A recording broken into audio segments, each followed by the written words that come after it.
મતદાર યાદીમાંથી form number 7 દ્વારા ખોટી માહિતી આપી નામ કમી કરાવનાર સામે એફઆઈઆર નોંધાવવા ભારતીય સંવિધાન એક નાગરિકને એક મતના આપેલ લોકતાંત્રિક અધિકારને છીનવી લેવા માટે ખોટી રીતે ફોર્મ નંબર 7 ભરનાર કાવતરાખોરો સામે નિષ્પક્ષ તપાસ કરી એફઆઈઆર નોંધવામાં આવે।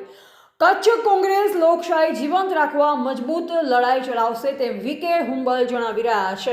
હાલ એસઆઈની પ્રક્રિયા પારદર્શિત અને ખૂબ જ સારી રીતે ચાલી રહેલ છે। ચોક્કસ રાજકીય પક્ષના BLA2 અને કાર્યકર્તા દ્વારા ખોટી માહિતી આપી ડ્રાફ્ટ યાદીમાંથી કચ્છની 6 વિધાનસભામાં 35,000થી વધુ નામો હયાત મતદાર પૈકી ચોક્કસ નામના અમુક વ્યક્તિ દ્વારા ખોટી રીતે ફોર્મ નંબર 7 ભરી મતદાર યાદીમાંથી નામ કમી કરવાનું મોટું કાવતરું હાથ ધરવામાં આવેલ છે।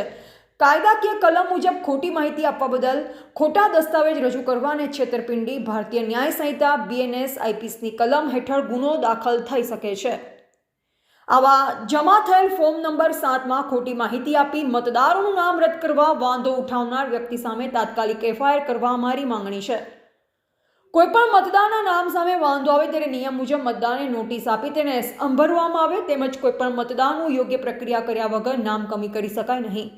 વાંધા લેનાર પોતે તે જ વિધાનસભાનો હોવો જોઈએ 5થી વધારે વાંધા ન લઈ શકે તે ચૂંટણી પંચની હેન્ડબુકના નિયમ મુજબ કોઈ પણ વાંધેદાર બલ્કમાં વાંધા ન લઈ શકે। છેલ્લા દિવસ તારીખ 17/1/2026ના બલ્કમાં વાંધા અરજીઓ કોણ આપવા આવ્યું તેના CCTV ફૂટેજ લેવામાં આવે અને તેની સામે ફોજદારી ગુનો નોંધવામાં આવે જેથી અમારી આ મુજબની રજૂઆત છે તે મુજબની માહિતી વિગતવાર લેખિતમાં આપવામાં આવે। તારીખ 16, 17, 18, 1/2026 સુધીમાં ફોર્મ નંબર 6, 7, 8 વિધાનસભા દીઠ બૂથ વાઇઝ કેટલા ફોર્મ આવેલ છે જેની વિગત। તારીખ 16, 17, 18, 1/2026 સુધીના દરેક ARO કચેરીના સમય 11 થી 6 સુધીના CCTV ફૂટેજ મળવા વિનંતી। ફોર્મ નંબર 7 જેમને વાંધા લીધેલ છે અને ખોટી માહિતી આપેલ હોય તેની સામે આપની કક્ષાએથી ફોજદારી ફરિયાદ નોંધવામાં આવે। જે વાંધા રજૂ થયેલ છે જેમની સહી છે તે વ્યક્તિ પોતે છે કે કેમ તેની પણ FSLમાં તપાસ કરી અને સહી સાચી કે ખોટી તેમજ મોબાઈલ નંબર પણ સાચો છે કે ખોટા જેની ખરાઈ કરવામાં આવે। સમગ્ર ગુજરાતમાં એક જ પેટર્નથી ફોર્મ નંબર 7 ભરવામાં આવેલ છે જે સાબિત કરે છે કે બદ ઇરાદાથી આ ફોર્મ નંબર 7 રજૂ કરવામાં આવેલ છે। દરેક AROને સૂચના આપવામાં આવે છે જેમને ફોર્મ નંબર 7 રજૂ કરી વાંધા લીધેલ છે તે શખ્સને બોલાવી અને વાંધા લીધા અંગેના પુરાવા માંગવામાં આવે ત્યારબાદ જ મતદાર પાસેથી પુરાવા માંગવામાં આવે। આ રજૂઆતમાં જિલ્લા પ્રમુખ VK હુંબલ, આદમ ચાકી, રામદેવસિંહ જાડેજા, મામદ જત, રણુભા જાડેજા, રસીદ સમા, ગની કુંભાર, HA શાહી, રફીક મારા, કિશોરદાન ગઢવી, ઇબ્રાહિમ કુંભાર, લાખાજી સોઢા, હુસેન રાયમા, ધીરજ ગરવા, અબ્રાર સમા, ખેસી ગજરા, કાસમ સમા, હાસમ સમા, આયસુબેન સમા, અર્જન રબારી, રજાક ચાકી, જુસબ હલેપોત્રા, શક્તિસિંહ ચૌહાણ, રજાક લંગા, હરદીપભાઈ સીજુ વગેરે આગેવાન અને કાર્યકરો ઉપસ્થિત રહ્યા હો તેવું કચ્છ જિલ્લા કોંગ્રેસ પ્રવક્તા અંજલિ ગોરની યાદીએ જણાવ્યું હતું। જિલ્લા ચૂંટણી અધિકારી જે આપણા છે એમને અમે આવેદનપત્ર આપવા આવ્યા છે, રજૂઆત કરવા આવ્યા છીએ અને ખાસ કરીને અમારી રજૂઆત એ છે કે આ દેશનું લોકતંત્ર બચાવવું, આ દેશની લોકશાહી બચાવવી અને દરેક મતદારને જે બંધારણે અધિકાર આપ્યો છે, જે હક આપ્યો છે એ ક્યાંક ને ક્યાંક અધિકાર છીનવવાનું કામ અત્યારે ભારતીય જનતા પાર્ટીના લોકો કરી રહ્યા છે। અત્યારે સમગ્ર ગુજરાત અને એની સાથે આપણા કચ્છ જિલ્લામાં મતદાર યાદી સુધારણાનો કાર્યક્રમ ચાલી રહ્યો છે। 18 તારીખના છેલ્લે વાંધા કોઈ પણ ફોર્મ નવા નામ ઉમેરવા હોય, કોઈ વાંધો હોય કે શિફ્ટિંગ કરીને આવે એના માટે ફોર્મ નંબર 6, 7 ને 8 ભરવાના હતા। પરંતુ નવાઈની વાત એ છે કે અત્યારે ભારતીય જનતા પાર્ટી કોઈ પણ પ્રકારે જેનકેર પ્રકારે ખાસ કરીને કોંગ્રેસ પ્રેરિત મતદારો હોય એના નામો કમી કરવા, ખાસ કરીને અમુક સમાજોને ટાર્ગેટ કરવા, SC, ST, OBC, માઇનોરિટી આવા મતદારોના નામો કમી કરવા માટે એકદમ માની લો થોકબદ્ધ રીતે પ્રદેશ કાર્યાલયમાંથી ફોર્મ વાંધા લખાઈને આવ્યા, ફોર્મ નંબર 7 ત્યાંથી જિલ્લા ભાજપના કાર્યાલય સુધી આવ્યા, ભાજપના કાર્યાલયમાંથી ગાડીઓ ભરી દરેક ARO એટલે કે પ્રાંત કચેરીઓએ આ વાંધાઓ પહોંચાડવામાં આવ્યા અને હજારોની સંખ્યામાં 1, 2, 5, 10 નહીં હજારોની સંખ્યામાં વાંધા રજૂ કરવામાં આવે છે। હું આપના માધ્યમથી કહેવા માગું છું કે ઇરાદાપૂર્વક એક ષડયંત્ર, એક કારસો કે કોઈ પણ સંજોગોમાં જે એમને મત નથી આપતા એવા લોકોના મત કોઈ પણ હિસાબે કમી કરાવવાનો. અને એનો દાખલો તમને આપું તો અમુક એવા બૂથો છે 400 નામો કમી કરવાની એમને ફોર્મ ભર્યા છે. મિત્રો, આપના માધ્યમથી કહેવા માગું છું કે BLO સરકારે મૂકેલા એક ઘર સુધી ગઈ ખરાઈ કરી છે. જેના ખરાઈ કર્યા પછી જે મરણ પામેલા હતા, શિફ્ટિંગ થઈ ગયેલા હતા એવા તમામ મતદારો એમાંથી કમી કરી અને આખરી યાદી જે પ્રસિદ્ધ થઈ એ ડ્રાફ્ટ યાદી જ્યારે પ્રસિદ્ધ થઈ, હવે એ તો બધું તપાસ ચકાસણી થયા પછી પ્રસિદ્ધ થઈ હોય. એમાં કદાચ કોઈ નવા નામો રહી ગયા હોય તો ઉમેરવાના આવે, પરંતુ આટલી મોટી સંખ્યામાં કમી કરવાનો જે કારસો ભાજપે કર્યો છે અને જેમાં આપણે માધ્યમથી વાત કરીશ કે બની પસમ છે દાખલા તરીકે, તો માત્ર ત્યાં 2 જિલ્લા પંચાયત પર પૂરી નથી અને એટલા મતદારોમાં 8000 જેટલા મતદારો સામે વાંધા લીધા કે આ મતદારો ખોટા છે, કમી કરો. આ તો હું તમને દાખલો આપું. બાકી કચ્છ જિલ્લામાં 35 થી 40 હજાર જેટલા મતદારો કમી કરવા માટેનો એમણે ફોરમ નંબર 7 ભર્યા છે. નવાઈની વાતો એ છે કે BLO પણ અમે અત્યારે ખૂબ સંકટમાં, અને કારણ કે જો BLO કરે તો એનો મતલબ એ કે BLOએ પહેલાં ખોટું કામ કર્યું છે. જો આટલા નામો કમી કરવાના હોય તો BLOએ પણ યોગ્ય રીતે કામ નથી કર્યું એવું સાબિત થાય.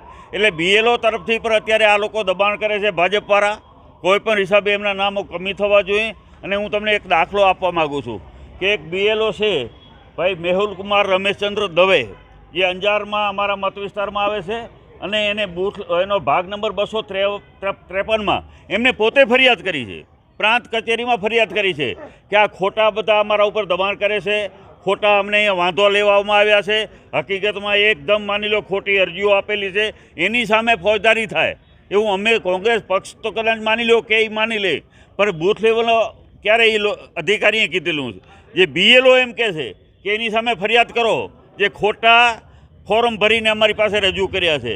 તો આનાથી માથે કંઈક ખરાબ વાત હોઈ શકે, કારણ કે અત્યારે લોકતંત્રને નુકસાન કરવાનું કામ અત્યારે આ ભાજપની સરકાર કરી રહી છે.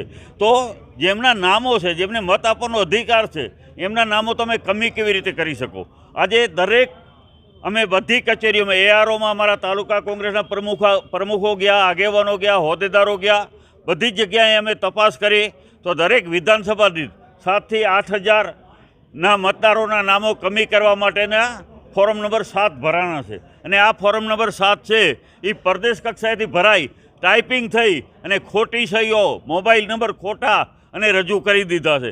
તો અમારી આજે અમે જિલ્લા ચૂંટણી અધિકારી પાસે આવ્યા છીએ અને અમારી પહેલી જે માંગણી છે, અમે 7 થી 8 મુદ્દાઓ અમે લઈને અત્યારે આવ્યા છીએ કે જેમને પણ આ કાર્યવાહી કરી હોય એના સામે ફોજદારી ફરિયાદ થવી જોઈએ. ફોજદારી ફરિયાદ થાય, કારણ કે ખોટી માહિતી આપવી એ ગુનો બને છે. આ ગુના હેઠળ એની સામે ફરિયાદ નોંધાવવી જોઈએ. બીજી વાત કે દરેક AROને સૂચના આપે કે કારણ કે ફોર્મ સ્વીકાર્યા કેમ, આટલા બધા જો ફોર્મ એકી સાથે આવે છે તો ક્યાંક ને ક્યાંક શંકાના દાયરામાં એ લોકો આવે તો એના ફોર્મ સ્વીકારી કેવી રીતે લીધા. તો અમે 3 દિવસના 16, 17 ને 18 છેલ્લા, કારણ કે આ જે કારસો રચાણો છે એ છેલ્લા 2 દિવસો જ્યારે બાકી હતા ત્યારે આ ભાજપે આ કારસો રચ્યો છે.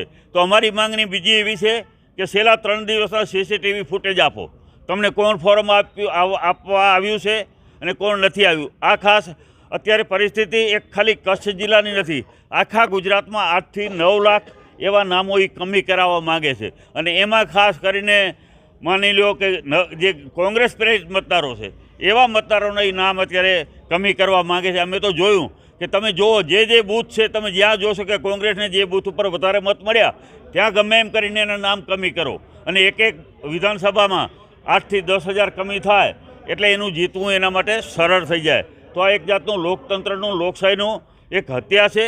અમે આ માટે જિલ્લા ચૂંટણી અધિકારીને શનિવારના જ વાત કરેલી હતી કે સાહેબ આવું થઈ રહ્યું છે, તમે તમારા AROને તમે સૂચનાઓ આપો. કોઈ BLOને તમે જ્યાં સુધી ચકાસણી ન થાય, પહેલી ચકાસણી કરવાની જવાબદારી AROની એ છે કે જેમને વાંધો લીધો છે એ વાંધાવેદારને બોલાવો, તમે કયા આધારે વાંધો લીધો છે, તમે જે એના પુરાવો આપો. જે નામ કમી કરવાનું છે તો મારે પુરાવો આપવો પડે કે આ કારણથી આનો નામ કમી કરો. તો એ પુરાવો પહેલાં તો એની પાસે માગો, પછી તમે મતદાર પાસે જાઓ. તો પહેલી અમારી રજૂઆતની માંગણી એ છે કે જે AROએ ફોર્મ જે વાંધેદારે રજૂ કર્યું છે એને ARO બોલાવે, એને નોટિસ આપે અને એના સામે એને આધાર પુરાવો માંગે, અને જો એ ખોટા હોય તો એની સામે ફોજદારી ફરિયાદ એ પોતે જાતે નોંધાવે. ARO અધિકારીની પર ફરજને જવાબદારી આવે છે કે આ લોકશાહીમાં આવી રીતનું કૃત્ય કરવું આનાથી વધારે ખરાબ બાબત કઈ હોઈ શકે કે તમે જીવતા માણસ, જે ભારતના મતદારો છે, જે ભારતમાં જન્મ લીધો છે, જેના વડીલો પાર્જિત અહીંયા એને ખેતીવાડી ધંધા રોજગાર છે, એના તમે નામો કેવી રીતે કમાઈ કરાવી શકો? એટલા માટે થઈ અને અત્યારે ખૂબ આ ગંભીર બાબત છે.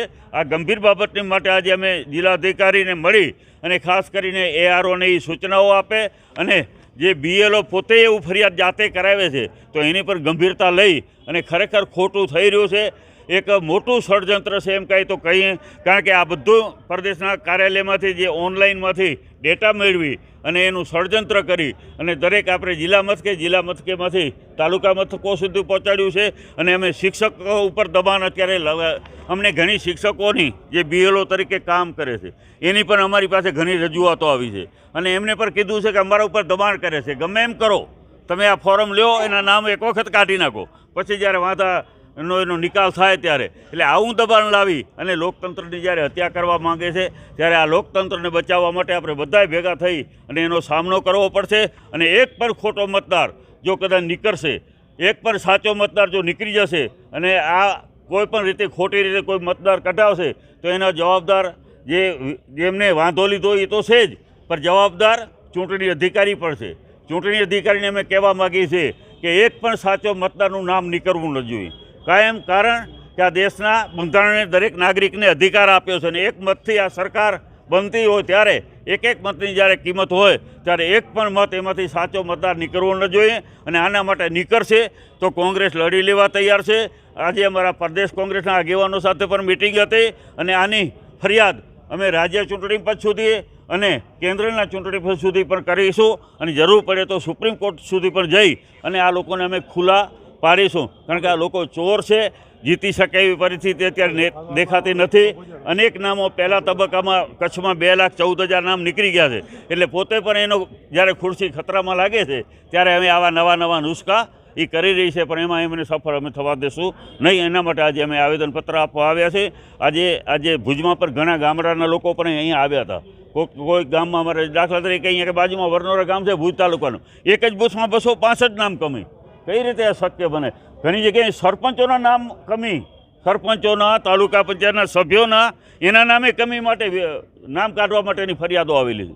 તો આ રીતે એને ખોટું મોટો કારસો રચ્યો છે, અને એ કારસોને અમે સફળતા થવા આજે વહીવટતંત્ર ને ચૂંટણી પંચ ને અહીંના ડિયાલોને ચેલેન્જ કરું છું કે બની પચ્છમમાં 51 બૂથમાં 8,311 મત તમે બાદ કર્યા છે. એના પર સાબિત થયું છે કે માઇનોરિટીના લોકો કોંગ્રેસ પેરી મતોને કાઢી મૂકવામાં આવેલ છે. હું આ બાબતેથી ચેલેન્જ કરું છું કે આપ શ્રીઓ વહેલી તકે આ જે ચેલેન્જ આપવું જોઈએ કે વહીવટતંત્રને મારા ઘરે દસ્તાવેજ છે, પુરાવા છે કે અગાઉ બની પશ્ચિમના વિસ્તાર આ ચૂંટણી કાર્ડ નહીં પોતાનું જીવન કાર્ડ સમજે છે. એ કાર્ડ તમે એને મતદાર કાઢો છો એ કોઈ સંજોગે હાલશે નહીં. તો આ એક પુરાવો છે કે વહીવટતંત્ર આખા કચ્છમાં અનેક તાલુકામાં આવું જ રીતે કર્યો છે. તો એ ખરેખર વહેલી તકે સુધારે, નહીં સુધારે તો પછી એનું જવાબ વહીવટતંત્ર લેવું પડશે.